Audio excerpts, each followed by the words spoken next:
সব জিনিস বেশি বেশি পাবার আশা তোমাদেরকে পরকাল থেকে ভুলিয়ে রেখেছে যতক্ষণ না তোমরা কবরের মুখ দেখো। আল্লাহ তাআলা বলেন, আল্লাহাকুমুত তাকাসুর হাত্তা যুরতুমুল মাকাবির।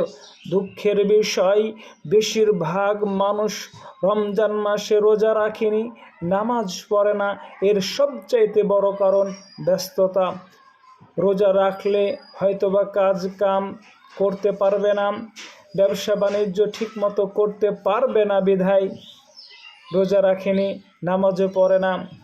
সবচাইতে বড় কারণ হচ্ছে প্রাচুর্যের প্রতিযোগিতায় পরকালকে ভুলিয়ে রেখেছেন। দুঃখের বিষয় কি জানেন? আলেম সমাজ মানুষকে বুঝাতে পারেনি, বা হয়তো মানুষও ঠিকভাবে বুঝতে পারেনি। যদি ইসলাম সম্পর্কে ভালোভাবে জানতো, বুঝতো, তাহলে এমনটা হতো না। আলেম সমাজ যদি ঠিকমতো বোঝাতে পারতো জনগণকে, তাহলে হয়তো বা এমনটা হতো না। বা জনগণ ঠিকভাবে ইসলামকে যদি বুঝতো, তাহলে হয়তো বা এমনটা হতো না। কিছু মানুষের কথা শোনা যায়, জান্নাত সত্য কি মিথ্যা। মানুষ যদি ইসলামকে জানতো, বুঝতো, একজন চোর চুরি করতে করতেও নামাজের সময় আসলে সে নামাজ পড়তো। চুরি করছে সে পেটের জন্য, কিন্তু নামাজ পড়বে আল্লাহর জন্য।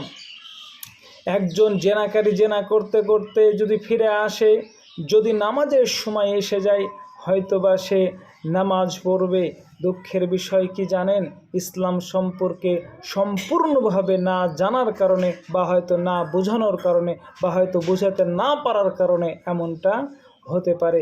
জানি না, আল্লাহ ভালো জানেন। মানুষ এত বেনামাজি কেন, এত বেরোজগার কেন? আল্লাহ তাআলা হেদায়েত করুন সকলকে।